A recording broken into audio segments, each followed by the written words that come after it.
Welcome to Take Me With You, Episode 2. I'm Ryan. And I'm Cheryl. We are two well-traveled people who want to go everywhere. But that's not going to happen. Instead, we'll travel vicariously by inviting a guest to share their unique travel stories with us. And today we're talking to me. Yay! So last episode, you got to interview me. Yeah. And so now I get to interview you. Yeah. So do Cool. Yeah. So Cheryl, why don't you tell us a little bit about yourself as a traveler? Okay. What's your sort of life story? Whole life story right now. Oh boy, whole Ready life to go. story. All of your life. I was born on May 13th, 1987. I believe I first traveled before the age of 1, so airplane rides happened early.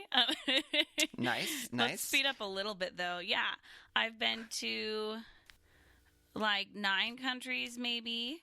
Okay. And I love to travel, probably like 30 or 40 states, lots of states. But I grew up traveling a lot, and my parents definitely have the travel bug and pass it on to my sisters and I. And I love it. I save every month to travel. It's a big priority for me. I also have a job now where I can take off some time every once in a while, which is really great. You and I have like similar jobs like that, but opposite times of year. Yeah, so tell us a little bit about your job. What is it that you do? Oh, well, I work at a camp up in the mountains and in the woods, and I'm in charge of our summer camps. So summers are very busy for me. It's usually like 80-hour weeks, and then during the year we have people come to our camp too. So I also kind of help host some of those groups and things like that, and then just do lots and lots of planning for the summer and hiring the summer staff and overseeing everything. And I love it, and it's great. And then we get comp hours for every hour we work over 40 hours a week. So this summer I've already earned 150. Oh, wow. So, yeah. And then that's on top of, we also get vacation, and we get like normal holidays and stuff like that. And so I get enough hours that I will like never be able to use all of them because of the reality of also like needing to work sometimes. Mm-hmm. But I added it up, and last year I was able to take off, I think, almost 8 weeks of work, like throughout the year. Wow. Yeah, because I did like a week for Thanksgiving and a week and a half for Christmas, and that was just being home. And then like I did two-week trips last fall, and so yeah, it's pretty great because it gives me time to be able to travel and everything too. Yeah, so it's great because I work hard, and then I also get to take some time off of work to go places, which is huge for me. I want to always be traveling. I want to go everywhere, like we said in our intro. I really do. And yeah, so it makes decision making hard as far as where to go, because I want to go to all the places and see all the things. Yeah, so how do you decide where to go? I mean, I've taken some trips by myself, and I'm single, and so that's something where like sometimes I will think of like, oh, I want to go to this place, and I'll try to like get a friend to go. And then more often than not, that doesn't work, but I still try. Yep. I hear you on that one. Yeah, because I have a number of friends who also like to travel, and they're like, oh, I would love to go somewhere with you. And I'm like, I have a few friends who I'm like, we would actually travel really well together. And then the reality of like being like, oh, I don't think I can actually. And so it's just, I mean, I think the sentiment is still like, like, I don't think they're lying. I just think that like the reality of actually going abroad, like for some people, isn't as high of a priority. And so, but I think part of how I decide where I go is I love to visit people. So if I have friends that live somewhere, whether it's in another state or another country, if I say, hey, I'm going to come see you sometime, I really mean it. And so, I mean, last fall I went to New York and Boston because I wanted to go to New York and Boston, and also because I had a friend in both of those cities. So I stayed with friends the whole time. And so, awesome. I like that a lot, first of all, like financially. And then also like I love visiting people. It's so fun. And so that's one of the ways I decide. It is really hard deciding, like, I love like everywhere I go. So then it's hard deciding, like, well, but I also want to go to all the other places. And so I want to go to new places. And then I'm also like, but I want to go back. So it's just like an eternal conflict all of the time in my heart of where to go. No, when you say that you love everywhere you go, do you mean you've never had a bad travel experience? You've never traveled somewhere and been like, ugh, don't need to go back there? No, I don't think so. Oh, wow. There's things that are probably like lower on the priority list of returning to, but I mean, I'd happily return to like anywhere I've gone, really. And so, yeah. I'm also easy to please, maybe. Like, I just like things. Yeah. And so, I mean, I don't know. I think I definitely prioritize going to cities in general. Okay. And I love cities. And so, like, any city I would probably want to return to and just, like, see more of the things there, you know? And so, and I just like walking around cities. That's one of my favorite things. Just my camera and myself, you know? And so, I think that's a big one for me. But, so that's travel with Cheryl. So you mentioned that there are certain people that you're like, yes, I know we would travel really well together. How do you determine whether you would travel well with someone before you've actually traveled? Like, what things do you look at to try and figure out if someone would be good to travel with? Yeah.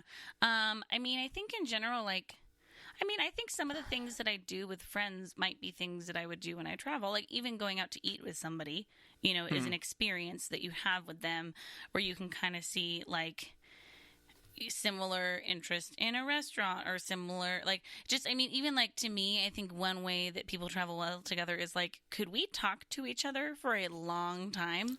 Because if we travel together, we're going to be talking for, like, hours and hours just over, like, or not the trip.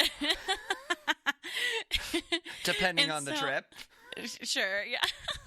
But, like, so I think that's one thing. I think even, like, knowing what types of things they like to do, because I think it's like, it might be all well and good that both people want to go, I don't know, to Paris, you know, but then it's like, do both people want to, like, go to a museum or go walk a lot, you know, or like, just like, are these different, there's so many things to do in any place you go to. It's like, are you going to want to do similar things? Are you a similar, like, activity level, I would say? Like, I have a lot of endurance when it comes to, like, walking for a long time, or like, I want to do a lot while I'm traveling. So it's like, is someone else going to want to do a lot? And I think even, like, level that they're willing to plan in advance, because I'm more of a planner. And so I don't need everything planned, but, like, if it's just get a ticket and go, that's not my jam. And so, I guess, like, that's a piece of it. I think even communication, like, are we going to be able to, like, work together well and communicate well on this trip is important. Because there are certain people who I've heard, like I had this one person and someone was like, oh, like, she also wants to go somewhere. You guys should do a trip together. And it was just kind of like, because I don't like being fake, I was just kind of like, maybe. Because it was just like, it wasn't someone that I was really like, I don't think we would take a trip well together. Yeah. But also I think in general, if someone's a close friend of mine, we probably would do pretty well taking a trip together. You know what I mean? Like, if our friendship has lasted and everything, or just people like my age and life stage who also really love travel, it's like, it probably would go pretty well. And, you know, and so I don't know. But I guess those are kind of the elements that I think about with that. Yeah. Yeah. So we've kind of talked about kind of our three big questions that we talk with all of our guests about, but just to kind of make sure we've got it. So why do you travel? Okay, so there's so many reasons, but the statement that I have made about why I travel is to eat. Like, I love food. I'm a foodie. I love to cook. I love to go out to eat. Are very few forms of cuisine or ingredients that I don't like. I love good food, and I like talking about food and experiencing it and seeing it in different cultures. And so the statement I have made, like, while I've been traveling sometimes is I'm like, I just travel to eat. Like, and that's not the only reason I travel, but when I'm thinking about traveling, like, I care about, like, finding the food, and like finding good food and finding food that like accurately represents the culture that I'm in. Or if there's like, well, if you go to Boston, you have to have a lobster roll. It's like, well, I'm going to be getting a lobster roll or two, And so, there are definitely, like, food is a big thing that I really like to enjoy while I'm traveling and while I'm not traveling. At all times. So, I think another reason I travel, I love photography as well. I just love going places and taking pictures. I love cities. And I don't live in a city anymore, but I love buildings and architecture, and so I love to just, like, walk around a city and look at the buildings and take pictures of them and stop to eat. And and then people watching is wonderful for me, so I think just getting to, like, see people in a culture is great, which is funny because some of the places I have gone to are the major touristy places, which then, like, I want to go to those places and I want to see the, like, things that you should see while you're there. Like, you go to Rome and you see the Colosseum. And then it also, like, breaks my heart because outside of the Colosseum, there's, like, a million people trying to sell you selfie sticks. And I'm like, I don't want this to be a part of the experience, but it is, And so I think that's why it's, like, fun to try to find cities that are still like cities and cool buildings and stuff, but maybe are, like, not quite the ones, like, just, like, absolutely trodden with tourists, industry, and so that's a tough one for me. But so I'd say, like, and then I just love, like, experiencing different cultures, and I think it's just, like, so, I don't know, so fun seeing people in different areas of the world and living their lives, and I don't know, just all of that. And so, those are all of the reasons, and probably more than that, but those are a lot of them. So, right. Yeah. So basically, you just travel for the food. Got it. Yeah. Okay. Yep. It's all about the food for you. I see. It's a pretty big priority.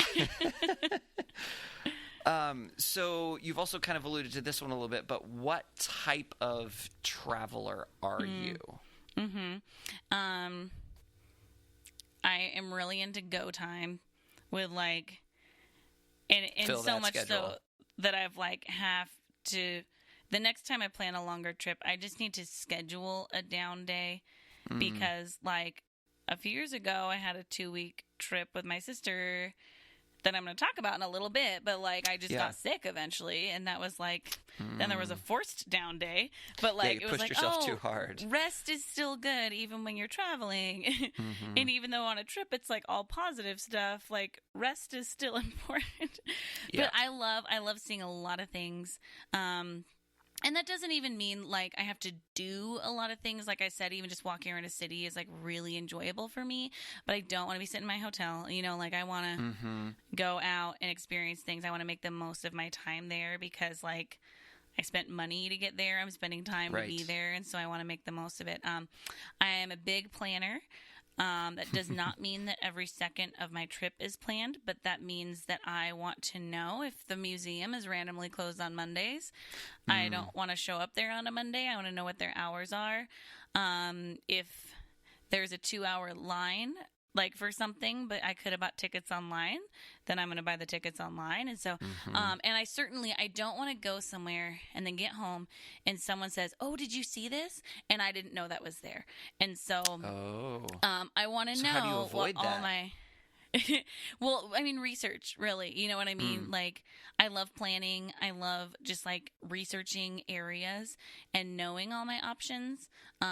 Whittling those down, it can be difficult for me, but I want to know the options. So, like, some of those things I might plan out, or even, like, maybe the night before, I'll be like, okay, so tomorrow I want to go to this neighborhood and walk around, and there's this building I really want to see in that neighborhood, so I'm going to go see that as long as I'm there, so I don't have to backtrack later. Got it. And so I just, like, like making informed decisions so that I can make the most of my time.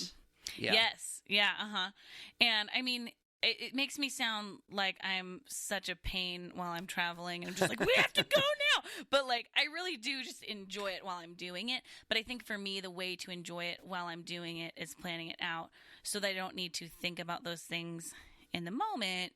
I can just enjoy those things in the moment. And so for me, that's where the enjoyment comes from. Also, I love planning. So that's just like a fun thing for me to do anyway. And so, yeah, so I'd say that like I'm definitely like that. I want to know how I'm getting places, and I want to know where I'm sleeping. Those are the key things. Okay.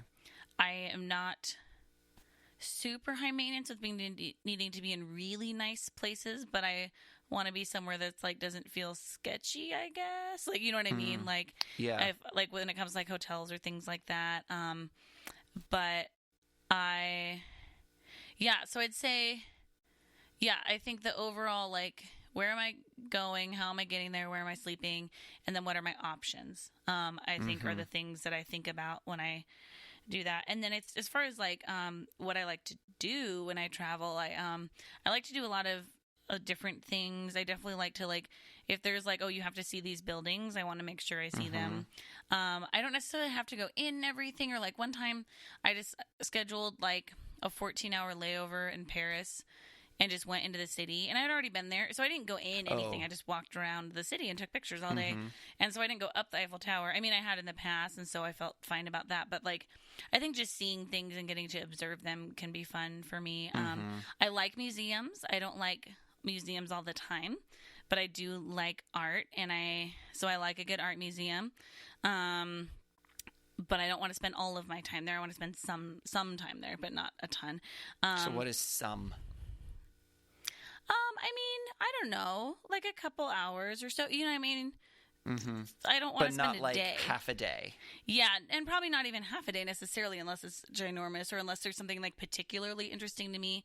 Because I don't want to view all the art, but there are types of art that's fun or like So yeah, what else do I like to do? I mean, eating is just the theme of my traveling. But, I love using public transportation. So I think that's really fun to not be taking a cab or something somewhere or renting a car, but like either walking or like taking whatever the equivalent of like a subway system is really fun. I think like figuring that out can be really fun, and just getting around. Which is part of why I like cities, too, is, like, the public transportation is kind of a fun experience for me. Sure. If there are opportunities to see plays, I want to see plays. So that's it depends on where I am, I guess. But, yeah, some sort of performance can be fun to see as well.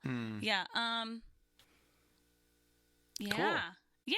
Excellent. So, what is your number one travel tip? Good question. I thought so.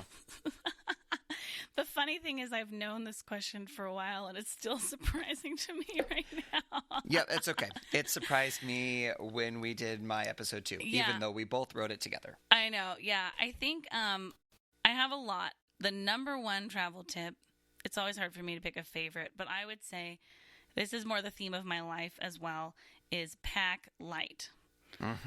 Pack light. I am all about Rick Steves' suggestions when it comes to packing. And one thing he says is he's like, there are so many things that like, he's like, underpack and assume you don't need those emergency things. And he's like, if you need them, go buy them, And so it's like, I guess it depends on where you are. If you're in the wilderness, that's probably not a good plan. But like, if you're in a city, you can like probably find something you need, you know what I mean? And so and part of that is I like to hop around a lot while I'm traveling. So I like to be able to easily carry my things. I hate checking bags. My goal in life would be to never need to check a bag. And I mean, when traveling within Europe, that's even a smaller size to carry on. And so, but I'm all about just like a backpack and just being smart with like clothes that will work in different outfits, and then maybe washing in the sink a little bit, and just like, I don't know. But I also live in a tiny house, so I'm just a minimalist in general.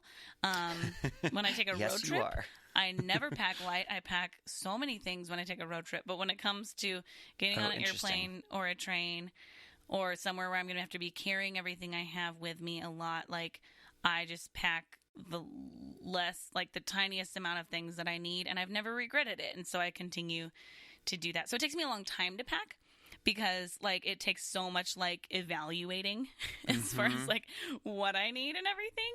But there's never been a time where I'm like, oh man, I should have brought this. It's usually like, man, why did I bring this? And so, yeah, I think that's a big thing. Like get a Kindle so you can do ebooks and have audiobooks on your phone, and then you don't really need any other entertainment, and be smart with layers, and just, that's it. Great. Yeah, no, I think that's a great tip. Awesome. So now we kind of know a little bit about your travel style a little bit better. You've got a trip to tell us about. So what trip are you going to tell me about here today? Okay, so what year was it? I don't know. This is an improv game you and I are doing. What year was it? Ready, go. Give me a year. 2016. It might have been. No, maybe it was 15. I mean, I don't know. I don't know what 15. the trip is yet, so I can't tell you the year. So my sister Lisa and I went to Italy and Spain together in March of probably 2015. But maybe 2016. Yeah. No, it was 2015. Yeah, I think so. Okay. It doesn't really matter, though. Nope. But, yeah, so she was wanting to go to Italy and Spain, and was talking to a friend about it, and then her friend was like, oh, I don't think it's going to work. You know, we've all been there. And I told her, I was like, if you wait and let me save money, then I will go with you. And this is actually, I think, what started the regular saving for travel, because I saved for that trip, and then I just kept saving, you know, and it was like, now this is just a habit, and it pays off real well, because then I get to take trips. So I just kept up that habit. But, so we spent 2 weeks and went to Rome, Florence, Venice, Vicenza, Barcelona, Malaga, Toledo, and Madrid. Wow. That's a lot of cities. It was a lot of cities. And that was the trip where I got sick for a day. But fortunately, by that point, we were staying with some friends, so that made it really nice. And it was, planning the trip was such a blast. And she and I traveled so well together. She's also a foodie, so we just had so much fun eating. And yeah, when you travel with siblings, I feel like either you travel really well or really terribly. Yeah. And we did so well. And we both like walking around a lot. She's an architect. Oh my goodness, you should always go to Europe with an architect, because they can tell you why the buildings are impressive, which is like very fun. And then she was so patient with me, as I wanted to take a lot of time to take pictures, especially like one night we just like walked around Venice at nighttime, and night photography takes a while. And she was so patient and just like let me take lots of pictures and everything. And so I think, and it's funny because sometimes when I've traveled with friends or just been out with friends with my camera, they're like, oh, always travel with a photographer. Because for me, I enjoy things more through the lens of my camera. And I think for a lot of people, they enjoy things less when they have to take pictures, but they want to take pictures to have the photos, but not necessarily because they enjoy taking the photos. Like, so I think they for some want people, the photos, they just don't want to take them. Yeah, like I've talked to friends who like I think see it as like a distraction from their enjoyment of things. Yeah. And for me, it like improves my enjoyment of things because I notice the details and get to capture them and everything. And so that's something that I can contribute when I travel with someone else, is they're like, oh, you just take all the pictures and you enjoy that. And then I just get to have pictures from our trip later. And so, it was so great. We did, 3 days in Rome, 1 day in Florence. We climbed 2 domes. So we climbed St. Peter's Basilica in the Vatican. We climbed that. And then we also climbed the Duomo in Florence. And both of them, there is like this spiral staircase that goes inside of the ceiling of the dome. Okay. It like slowly spirals around. So there's like a couple feet between the actual like outside of the dome and the inside of the dome, where there's so it's a staircase. Like two in there. layers of the actual dome, yes. and there's you a fit in staircase between them. Yes, and that staircase Okay. like slowly spirals around. And it gets weirder and weirder because it starts like curving like the ceiling of your staircase. And then eventually, like one of them, you just started going straight up the dome. And that was a really weird thing. It was just like a staircase that was just like going straight towards the middle eventually. Okay. And then one of them, I don't remember how the other one went. And so it was a weird, because I've climbed like the Statue of Liberty or, various like things in castles or different things like this, but this was like climbing in a dome was so interesting. And so it was a lot of stairs. And it was so cool both times. It was so cool, like looking out over Rome and looking out over Florence. It was just gorgeous. So you get to the outside eventually. And then you're standing up in this tiny little top of it. Like if you look at like St. Peter's Basilica, there's like these little tiny columns up at the top, and then there's like this little area up there where you can stand. I mean, it's not tiny, but the people can fit up there. But like, it's like this little thing on top, so you can like look out over the city, and it's just gorgeous. So that was really fun. In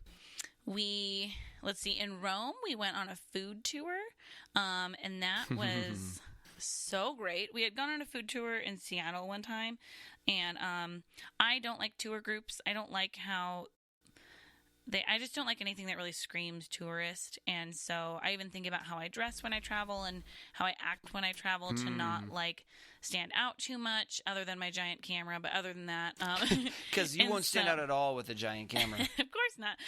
But like in general, I've seen so many giant 100-person tour groups that just kind of bowl everybody else over, and like, right. and then it seems like they're rushing to keep up with their tour guides. So it seems like they're not even really enjoying their surroundings, and so I'm not really into tour groups. But it turns out food tours are wonderful because they're tiny. So like the one we did in Seattle, it was 6 people in the tour guide. The one in Rome was just 11 people in the tour guide. It was in this little neighborhood in the outskirts of the city, so it was a neighborhood we never would have gone to otherwise. And it was like used to be the outskirts, and then like slowly is not, but still not the main touristy area. And we got to go to 12 different locations over 4 hours. So some of them 12. Yeah. So some of them were shops, like a cheese shop or things like that, and some of them were like a sit down restaurant. So it's kind of a combination of things. And the tour guide tells you about the history of the food, and you get to try the food, and the restaurant is ready for your group to come in. So they have a table for you, and they have an item that you eat. And we got to pretty much check off everything on our foods that we need to eat in Italy list, which also like relieved a lot of pressure to be like, oh, but we have to get this and we have to get this. It was like we got to try like all the major things that we really wanted to try pretty early on in our trip. And then just choose, well, what are we going to try to find again, or things like that. They taught us how to tell real gelato from fake gelato, which is a lesson I will always cherish in my heart. Are you going to share it? Yeah, I probably should, right? You probably should. I feel like you should. So it was funny because our tour guide, she started describing, I thought it was going to be like a subtle flavor difference. It's actually all visual. So it's incredibly easy. And apparently a lot of gelato places in Italy use this powdered mixture that they just whip up. So it's not legit gelato, and it's everywhere. And then there are also a fair amount of places that actually like make their gelato like you're supposed to make gelato. Okay. And so, and when she was describing it, I thought she was exaggerating, but she wasn't really. So she was saying that like the whipped stuff, where they just like make this mixture and everything, holds a lot of air. So it looks sense. Like whipped, like almost like whipped cream on top of something. Like it has like a shape to it that's whipped. And she was like, real gelato is heavy, so it's going to sink and just be flat. And then she said that the fake stuff, they add coloring to. So like banana might be bright yellow, or mint might be green, or things like that. But she was saying the real stuff, they don't add any coloring to. So like banana would be like almost white, or, mint would be Yeah. almost white, and like these different things. So it's going to be much more like dull colors. So it's going to be flat and dull. Great. Yep. And then she said that the real places aren't going to make a million flavors because they don't want to waste a ton. And so they're going to have less flavor options. Sure. And then also she said that the fake places, to kind of cover up that they're fake or maybe make them look more enticing, will put a ton of like fruit or things like that on top of it, which you might have even seen in ice cream places around here sometimes, or gelato places. And so pretty much the fake stuff is bright and colorful and there's lots of flavors, and it's like has like good body to it, and it has covered in like fresh fruit. And then the real stuff is like not a lot of options, dull and flat. Okay. And well, that's where you there want to you go. And so the way she was describing it, like this like mountain of this whip thing, we're like, okay, yeah, right. And then we started noticing after that, and we're like, oh my gosh, it's so high up there. And so it was really fun because we got to learn about that. And then we got to the rest of our trip in Italy, just like we just peek in the window of places and we knew whether we wanted gelato from there or not. So that was really fun. Oh, that's nice. But then also the food tour was so fun because we got to learn about the history of the neighborhood that we were in. And so it was a neighborhood. It used to be the meat it used to be like the slaughterhouse area. And now that area has been turned into an art museum, I guess. And so, but they used a lot of like slaughterhouse, like fun imagery on the outside of the building. So that was really interesting. Can you just hold on for a minute? Can you tell me what fun slaughterhouse imagery is? They look like sharp things that could kill an animal, but like artistic on like little like sharp things. Okay.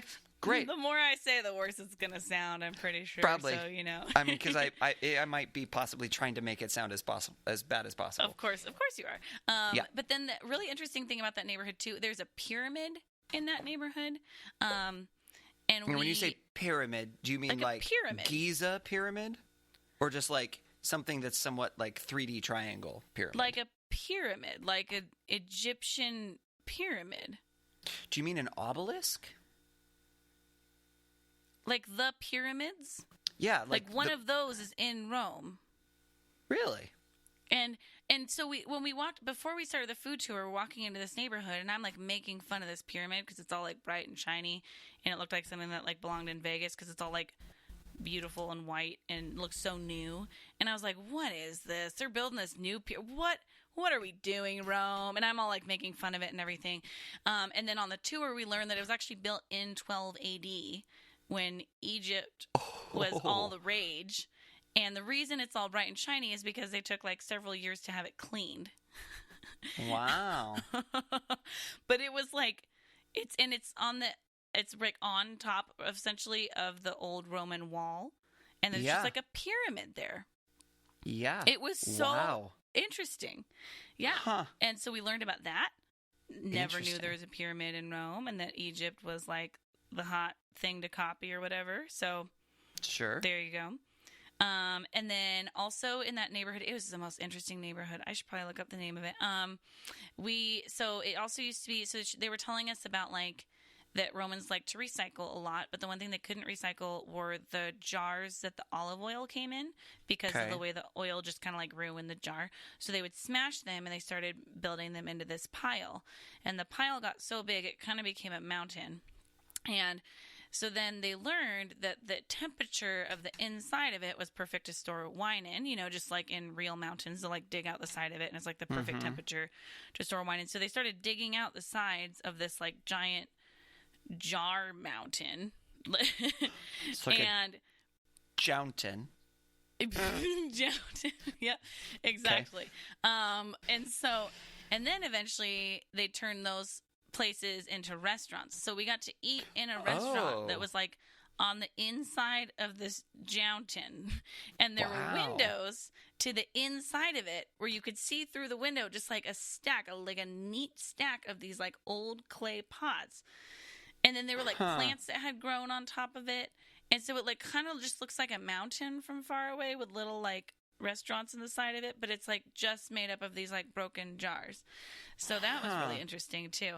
And then it was so funny because my sister, she was like, wow, they're so neatly stacked. And our tour guide was like, yeah, it's amazing what you can do when you have slaves. Well, so there you go. Yeah. So that was just wonderful. It was also so fun because the type of person, because they're all Americans on this food tour with us, the type of person who is going to take a trip to another country and choose to spend 4 hours of that trip on a food tour, that's my kind of person. So we got along with these people great. So it was really fun because the rest of the trip, other than when we visited some people later, were just the two of us. So it was so fun to like get to talk with other travelers, and we just had a ball. It was so fun. It was not fast paced. We just like strolled through this neighborhood and went to all these different places to eat. Our tour guide was this British woman who lived in Rome and had lived there for a while and learned Italian. And it was so great. So do they like have a preset menu, or do you like pick things at each restaurant that you go to? They have a preset menu. So they're like, okay, you're going to try like this pasta carbonara and this is where you're going to try it. And then we're going to go to this place and you're going to try like pizza, and so like they have these items like ready to go when you come in. Okay. And so that makes sense. Yeah. So highly recommend food tours really in any city that somebody's visiting in the US or abroad. Like loved it. I want to keep doing that as I travel. And then let's see, what else did we do? Went to Venice. Venice was wonderful. Oh my gosh, I loved it. I got to go out to Venice. the islands of Murano and Burano. I love glass and glass blowing, and so it was so fun to get to watch glass blowing. I took a glass blowing class in high school, so I'm aware of how difficult it is. And so watching someone that like this is what he does with his life, and like he just like made this like horse sculpture. I don't know if it's sculpture is the right word with glass. He just made it like he's sitting at his little chair where you like not roll out the glass, but you can like, I lost all of the terms.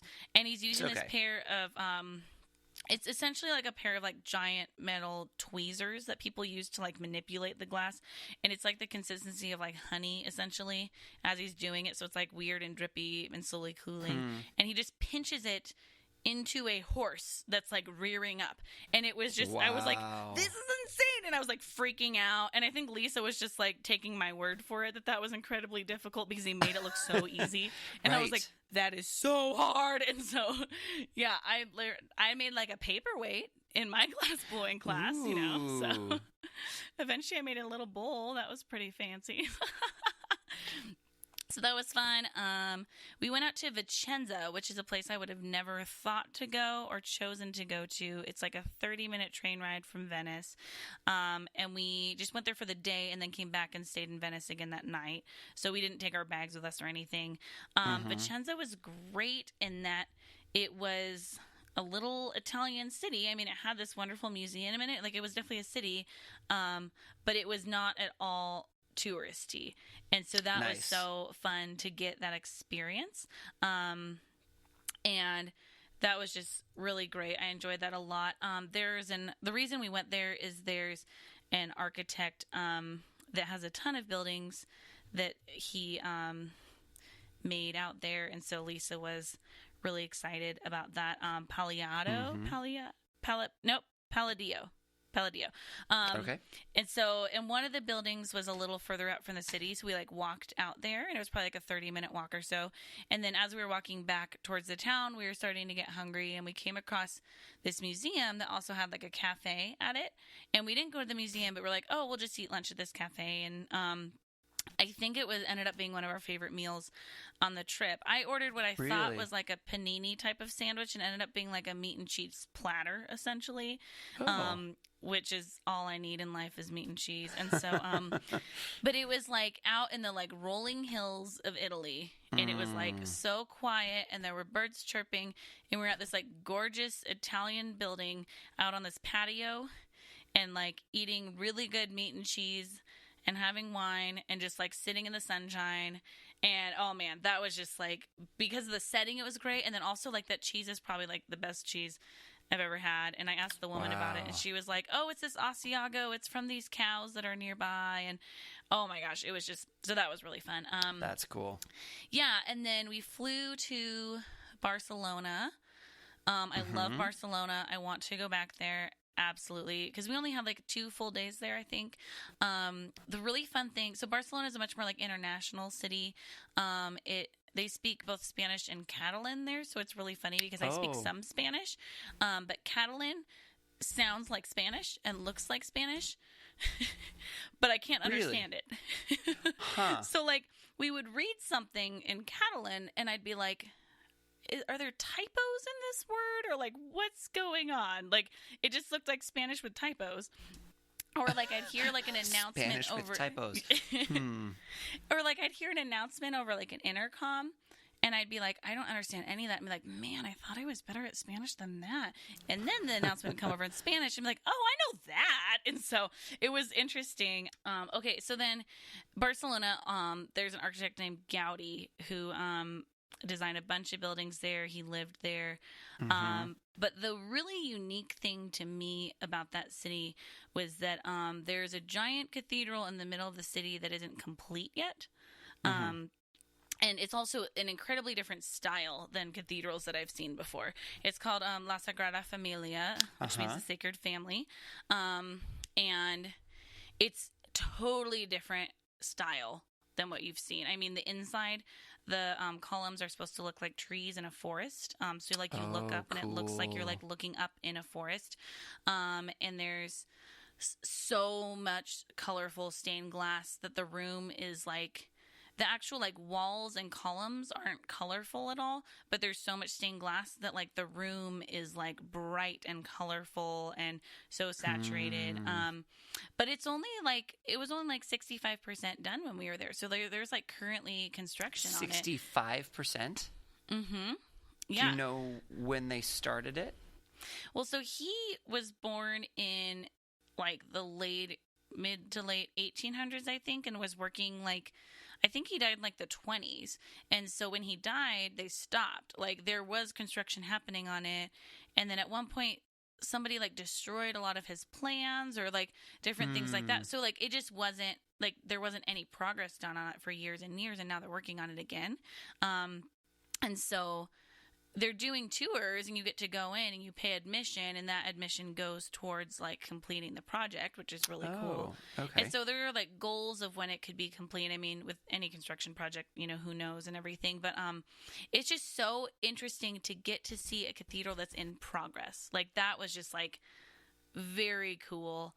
And now because they didn't have all the plans totally done either, they're now like hiring other artists to complete like some of the entrances. So there's like different artist styles on different entrances, because the whole thing is about the life of Jesus. And so like the east entrance on the outside of the building are like all these like statues kind of like in the building, essentially like on the side of the building, like come out a little bit, but it's like all about like the birth of Christ. And then on the west side is like about the crucifixion.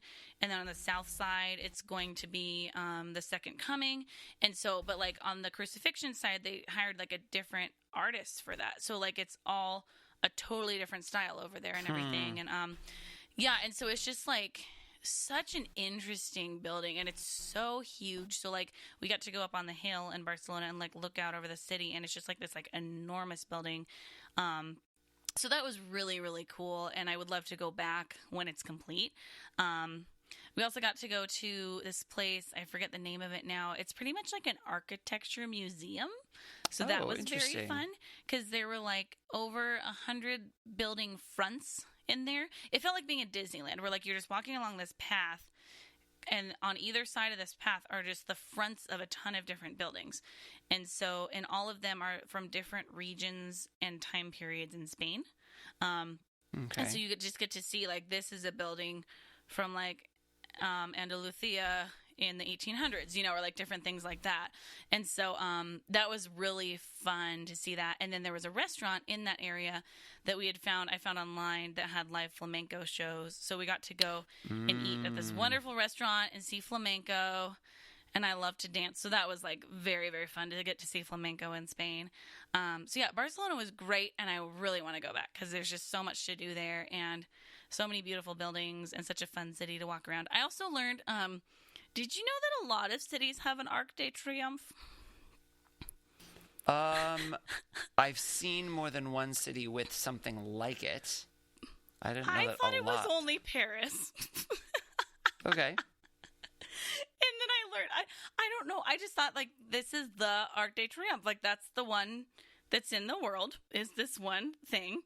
And then there's, like, one in Barcelona. It turns out there's one in, like, a lot of cities, and it's kind of like a normal thing to, like, build, like, a triumph arc, essentially. Okay, sure. So the one in Barcelona is very beautiful. I like it a lot. But I just was, like, blown away. And then Lisa was just kind of like, well, yeah. And I don't know. It just makes me laugh that I didn't know that. And so, well, but I think if most people were to say, where is the Arc de Triomphe, they would say France. Yes. So yeah. I don't know that that's, like, I've seen similar things other places, but I don't know that I would have said, oh, yes, it's common. Yeah, I guess for me, it felt like hearing that there's more than one Eiffel Tower. Yeah, sure. Like, that's what it felt like. And then I was like, what? That was kind of interesting. Let's see. And then we went to Malaga, which is further down the coast. But on still a clear day. Still in Spain. On a clear day, you can see Morocco from there. So, like, it's pretty far down the coast. We were visiting some of Lisa's friends there, and since then I've got to visit them again, which is really fun. And so that was just like, it's a beachy town, like it's right on the beach, and it's just gorgeous there. And so that was just really fun. And right when we arrived, the people we were staying with, they were like, okay, well, we want to take you to a white town. And we're like, what's a white town? That sounds, I feel weird about this. And it turns out it's just like this little town in the hills, and all the buildings are white. So that's what they meant by it. Okay. So we went to one, it's called Mijas, and it's just so beautiful. It's just like in these rolling hills, and it's like this little town, and everything is white, and they have these bright blue flower pots all over the buildings, all over the town, and there's like cute little shops. There's a bull ring. There's bull rings everywhere. Like every town has its own like bull fighting area, but there's one there. Oh, really? That's still pretty prevalent. Well, at least the rings are still there. I think they still do it, but I don't know like how often or anything. But it's like, I mean, in Malaga there's one, and there's just like, yep, there's the bullfighting area. Did you go to a bullfight? No, I didn't, and I don't know. If I were invited to one, I would go, but I don't think I would seek it out. Sure. So, there's near the entrances to the bull area, ring, whatever it is, arena. There's sombra and sol, so it means shade and sun. And so the seats in the shade cost more than the seats in the sun. Okay, I guess so that makes sense. So it's all directional, of course. We also saw you can see from the town, you can see the Hermitage that is a little further up the hill, and this other little white building where the hermit lives. The door is facing the town, which is funny. Where the hermit lives? I don't know if there still is a hermit there, but there's a hermitage. And there's like this little town, or this little one singular building outside of the town that you can see from the town. And a hermitage is literally just a place where a hermit lives? I guess so. So that was interesting. Now you're looking it up, aren't you? Yep. The dwelling of a hermit, especially when small and remote. A major art museum in St. Petersburg, Russia. I don't think you were in St. Petersburg. Nope, not at all. But like, it was just the funniest thing, being like, there's the Hermitage, I guess. That's what the people we were with called it. They pointed out they think it's funny that the door faces the town, but so that they could slam the door in the town's face. Yeah. There you go. So we were there for a few days. It was really wonderful. That was where I was sick, and it was so nice staying with people the day I was sick. That was really great. And so Lisa went out with some of their friends to go to Granada. We went to this old, I guess a ruin, essentially, that was in the town of Malaga. But it was funny to see, like, the people we were with knew more of the history of the area, which was really cool. And it was funny to see that, like, there was lots of like recycling that happened in like as different people took over Spain, you could see like pieces of architecture from different things, and you're like, yeah, there's this Roman column, and then like this is from when like the Mayans or like Mayans. Not the Mayans. No, nope. The Mayans are South America. Okay, what am I? Or Central thinking America. Of? I'm not sure which. Who am I thinking of? Who else took over Spain? I don't know. I'm sorry. I'm not the history guy. As people took over, they would like just kind of be like, hey, use this column here. And so you could see like what had happened to this, like, I think it was like a fortress that we were in. And so you could see like different pieces of architecture from like different people groups who had like taken over at different times. And so that was really fun. I obviously totally know all the history of Spain super well. And then our final thing we did is we were going to fly out of Madrid, but we chose to spend the day in Toledo, which is an hour train ride south of Madrid, because we were really interested in that city. The Moors. See, it is an M word. Yep. There it is. Yep. Yeah, so that was really interesting. So yeah, we took a train up to Madrid, which is in the center of the country, and then took one down to Toledo for the day, and then came back up to Madrid, and then flew out of there. Wow. Because Madrid is so like large that the major trains go there, and then you just take smaller trains like to wherever else you need to go. That makes sense. But Toledo was great. We knew of some people there that we had never met that we had heard of through our church, and so I contacted them. I was like, hey, can we come hang out with you for the day? And they were totally cool with that, so they just like took us around their city. So that was really fun to go around, especially the last day of the trip. We didn't plan anything for that day. They just like took us around for the day, and it was just so nice, like by that point, and how tired we were, like that the last two places we were staying with people, and like they made more of the plans for us, and we just got to like come along for the ride and everything, which is great. And so yeah, it was such a great trip.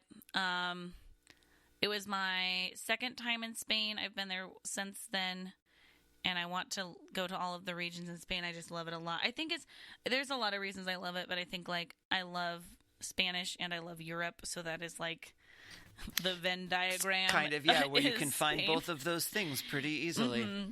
Yeah, but I just think it's such an interesting country and everything, and so I want to keep going there. But yeah, it was so great. It was such a great time for my sister and I in our relationship as well, and we really did travel very well together, so that was so fun. That's great. And yeah, other than getting sick for one day, like everything went really well. Everything worked out, and so yeah, I loved it. Loved it. It was so good. Sounds like a great trip. Yeah. If you could take me with you for only one part of that great trip, which part would that be and why? Only one part. Only one thing. See, there's a part of me that wants to say the food tour to force you to love food more. Okay, it's not that I don't like food. I'm just not in love with it like you are. Sure, yeah. 'Cause that was really fun. You would have really liked Toledo a lot, I think. But one part. Trying to think of what we did so much there. Or I could just make you climb a dome just to be mean to you.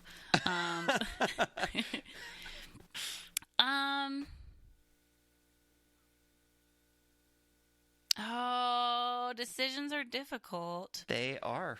This is true. I think the food tour. Yeah? Yeah. I think you would have enjoyed it. The food was so good and the experience was very good. And getting to be in a Roman neighborhood that was not crawling with tourists was very good. Yeah. And the interactions, that was just a big highlight for me. Yeah. Okay. So, and I think you would enjoy it. Yeah. When are we going? All right, pack your bags.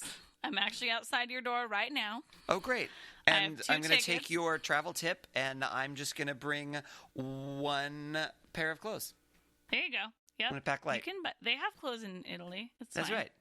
They have, like, hoity-toity clothes in Italy. Yeah, there you go. They're not nudists, so, like, they do have clothing stores. Definitely there. not. Yeah. So. See? What else could I possibly need? Yep.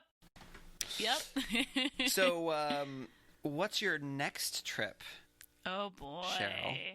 Well, the planning has actually just begun for this trip that is coming up. Usually if I'm going somewhere international, it's like a while out that I start planning. It's currently mid-July, and I think in September I'm going to go to Spain again. Right back to Spain. Back to Spain. But I want to go to some of the different areas. So I've been to Madrid twice, but I haven't really spent any amount of time there. But I have some friends there, family friends that I've known for years, and so I'd love to visit them. And then because I knew I wanted to go somewhere in Europe this fall. And I had ideas of other locations, of other friends I'd like to visit. But they were countries where I was like, the amount my friends would be available for me to see me, I'd have a lot of time where I wouldn't be able to stay with them or see them. And so then it was like, just realizing like, I don't want to be alone for like the majority of a trip. Yeah. And especially in like a country where I know none of the language, and so that was something where then it was like, well, I always want to go back to Spain and I know people there too. And so right now it's like trying to figure out how many connections can I make to be able to stay with people in the different areas of Spain that I would like to go to. So you're networking. Yes. So that's part of the planning right now is networking. Like these people in Madrid know people, they know other camps. They know camps in Spain. And so they're like, well, do you want to visit some camps? And I was like, yes, I do. I love working at a camp. I would love to live in Spain someday. Maybe I should work at a camp in Spain someday. And so So this is really a work trip. Yeah, I'm going to write it off. We'll see how that goes. Definitely. Yeah. So that's a piece of it. And then the cool thing is they're like, well, yeah, one of the camps is in Barcelona. And I'm like, so I could go visit a camp in Barcelona and be able to like, I mean, I don't know the people at that camp, but I'll become friends with them. And if I get to go like see them and stay with them, then I can also go like play in Barcelona. That would be alone if I did that. But then it's like they also know some people in the Basque region, which is the far like north area of the country. And I've briefly been there, but not for very long. And so I'd love to go up there. And then their in-laws, who I also know, are out in, Ponferrada, which is like the northwest corner of the country. So I could go see them. So I'm thinking of like a lot of flying. Connections. Yeah. So I got to just make it all happen. And then, but the big decision thing for me is like how alone am I okay being? / how alone are the other people in my life okay with me being? Because like I'm not really scared to travel alone, and I've flown alone. I've done a day in a city alone. I've never just like straight up stayed somewhere in another country by myself. Okay. So I've stayed in places in the United States by myself several times, and I've done road trips alone. Or, I've done lots of alone flying, so that's whatever. Yeah. But, like, I want to figure out, like, if I really would love to go to Valencia, which is along the coast, kind of between Barcelona and Malaga, like halfway along that coast on the east side of the country. And I could just take a train from Barcelona to there. So then I'm like, so would I be okay just, like, staying there just alone, and, like... Yeah.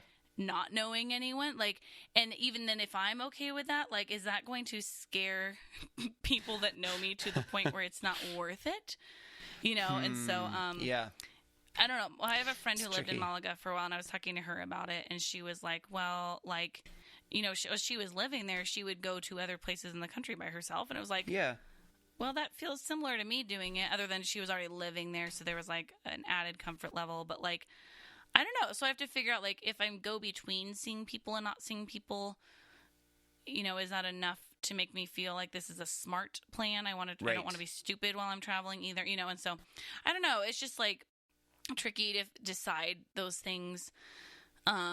And then also I'm an extrovert. So there's also the piece of like, it's weird how much traveling alone I have done considering I'm an extrovert. Yeah. But I think I'm also just like very independent. And so I'm just okay with like, it's something where it's like, I would so much rather go with someone, but if no one can go with me, I'm not going to let that stop me. I'm still going to take the trip and do the things. Yeah. So, that's just like, and I can still enjoy myself without people. And I think that's just come with adulthood and being like, I'm an extrovert. Yeah. I can still be alone, you know? And so, Yeah. and I love travel so much that like, it isn't a problem for me to be alone while I'm traveling, but I wouldn't want to do 2 weeks alone. But if I go between getting to visit people, maybe that's okay.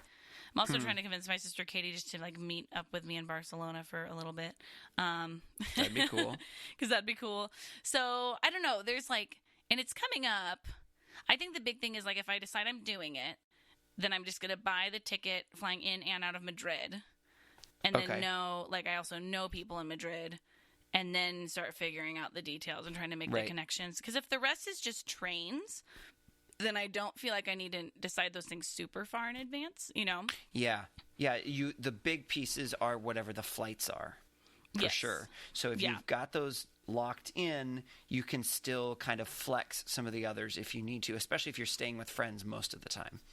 That seems to make sense, yeah. Yeah.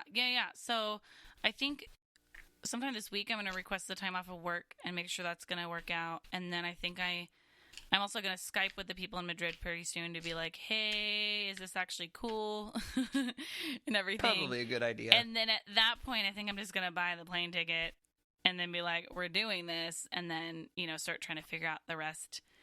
Excellent. Probably like in August is when I'll actually be doing that. And so, but I'm excited. Yeah. Trying to brush up on my Spanish right now too, in the middle of my work schedule. So, you know, it's good. Sure. I love the Spain accent. Just delights me though. Like the lisp, just like, oh, it's so good. It's really fun. Like Barcelona and Andalusia and Valencia. Yeah, it's very fun. It's a fun accent. So it's awesome. I enjoy it a lot. Yeah. So cool. Thanks for sharing your travel story. I'm now You're welcome. Jealous and want to go to all of those places that I haven't done. Hey, just skip work and you can come with me. Yeah, no problem. The beginning of the school year is really a low-key time of the year, so it's pretty easy to be gone then. Okay, cool. Just and video I definitely have doing all of your teaching. Yeah, I mean, I don't really need to actually be there to teach, right? Like, just occasionally just be like, hey, pipe down. Or like whatever like behavioral stuff you have to occasionally say. Yeah. Or like, I'll wait for you Hey, to get off your phone. Yeah, stuff like that. Yeah, just occasionally say that and you'll probably be right. I'll be good. I mean, no one will really even notice I'm gone. Probably not. Yeah, no. Awesome. All right, so I think it's time to move to our kind of next segment. Do you want to explain a little bit about what that segment is? Yeah. Since now you can be a host again. Oh, thanks. You're welcome. Gosh. Oh, good. So our final segment is called Wish You Were Here. And that's where we are, every episode, Ryan and myself and our guests are each going to highlight a specific attraction that we would recommend doing. And so it's, I think going to be pretty specific, like one thing to go do. And so as much as possible, it will be from experience, and then maybe someday we'll run out of things that we've done, but hopefully not. That just means it's time to take another trip. So that's right. Yeah. Really, it's all just for the podcast. That's the only reason that we travel. Exactly. Yep. So Ryan, how about you go first? Sure. So I have picked a location that has some scientific significance. Surprise, surprise. So this is in the eastern part, the southeastern part of Washington State. So there's a little tiny town about, 20 or 30 minutes north of the Washington-Oregon border off of Highway 97 called Goldendale. And it's very tiny. But they have a state park there, the Goldendale Observatory State Park, and they have a big 24-inch telescope with a big telescope dome that somebody donated however long ago with the stipulation that they wanted it to be publicly available. And so unlike most large telescopes that are used for research, this is just used for public access. And I have taken my astronomy students there 2 or 3 different years now. I'm trying to remember. And the main park ranger who's there, his name's Troy. He's amazing. He knows astronomy really, really well. He has done all sorts of great things. Goldendale is relatively low light pollution because it's a tiny little town. So there is still some light pollution there, but not anything like you would run into in a big city or nearby a big city like where I live. And so it's super fun to go out there. Their hours are different in the summer and in the winter. They've got a website. If you just Google Goldendale Observatory State Park, you can get to the website. But they keep the hours and stuff there. Right now, technically, they're actually under construction. They're expanding the space. So you can't actually go to the Goldendale Observatory. You go about 20 minutes south to Mary Hill, and they'll do, in the summers at least, they're doing an outside show, and they bring some of their other telescopes. But it's a really, really great time. And I actually almost like it at Mary Hill better. There's even less light pollution out there. Oh, okay.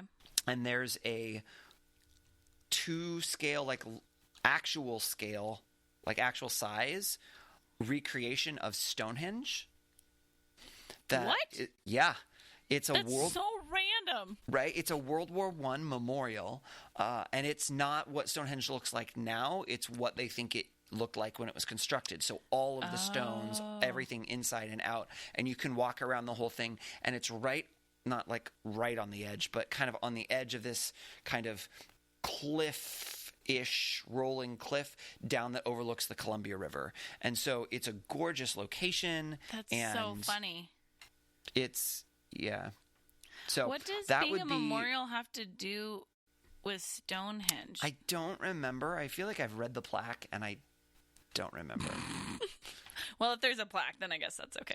Yeah. I mean, there definitely is, but it's a really cool memorial regardless. Wow. But the view is gorgeous and the stars are beautiful when you get out there, and the telescopes and the kind of, he can get out his laser pointers to show you different things, and if there's planets up, he'll point the telescopes there. You can look through the different telescopes. It's a wonderful, great experience. You don't have to know anything about astronomy at all, and Troy is really knowledgeable, great about answering questions that people have. You can go for like as short or as long as you want. It's a super great, way to spend a summer evening. The tricky part is you're there at night, so then you gotta, find some place to stay. Because you probably don't want to drive home from there, like after the show at 11 p.m. It depends on where you live, but yeah. I mean, yeah, I guess so. But it's still like a 2.5 hour drive from there to where you are, so. Mm-hmm. Yeah. Yeah. I know, because I've done that drive. Fun. Yeah, you have. So what about you? So fun. What's your wish you were here? Well, I'm not on a first name basis with any of the people involved in this one like you are. I'm not that special, but so mine is in Boston, which I got to go to in November last year. And Boston was so cool. My friend who lives there, who I was visiting, is the friend that used to live in Malaga, and she loves Europe a lot, and she loves Boston because it makes her feel like she's in Europe. So, cool. Yeah, so it's like the most, I think on like any like walking scores or anything, it's the most walkable city in our country. So I like that a lot. I love a walkable city, but so with walking in Boston, there is this thing called the Freedom Trail. That's like just 2.5 miles long.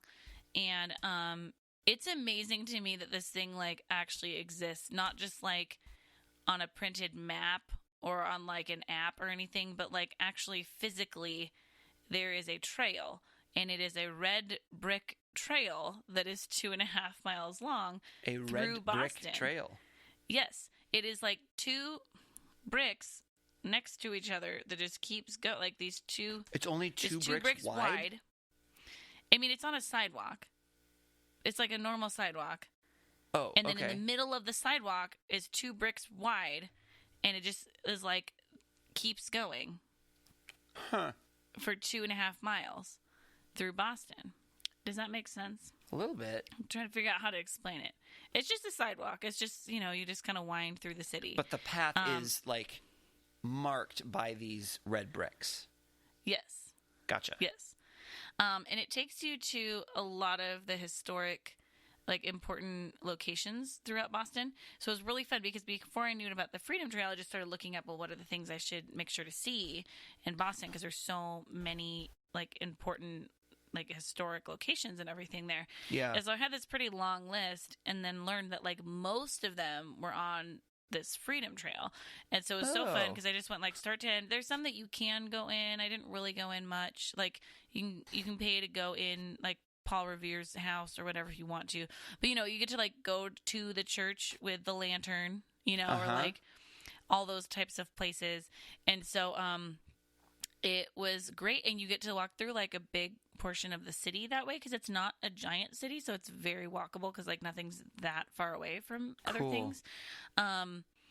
And, I mean, it even goes, like, through the Italian district. There's an Italian district. So I definitely, like, went and got a cannoli, so that was very exciting. Nice.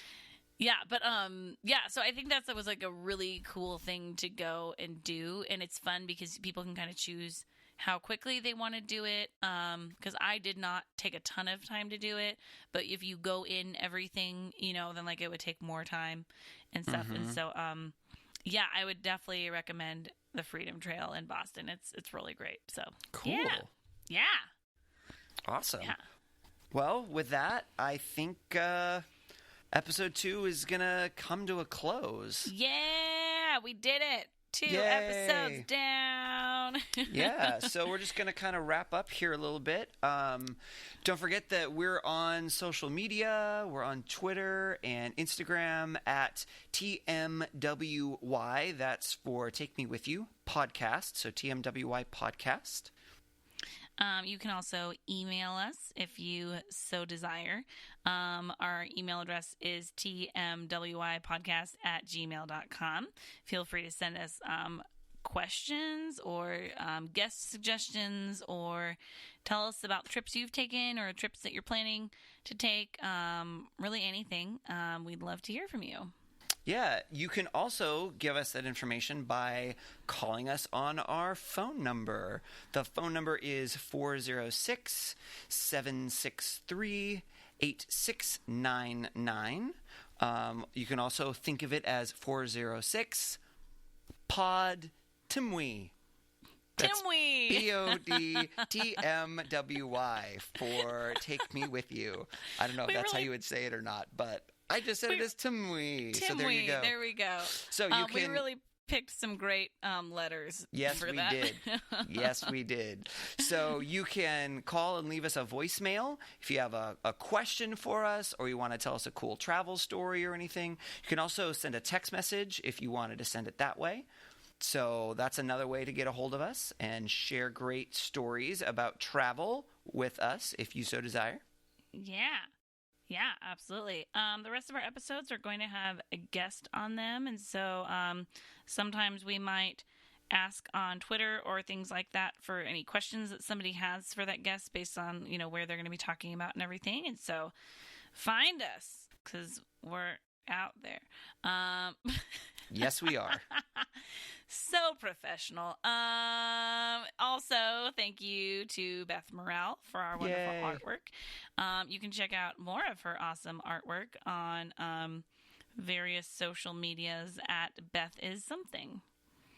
Yeah, so that's all we got for today. But remember, next time, take me with you. Take me with you.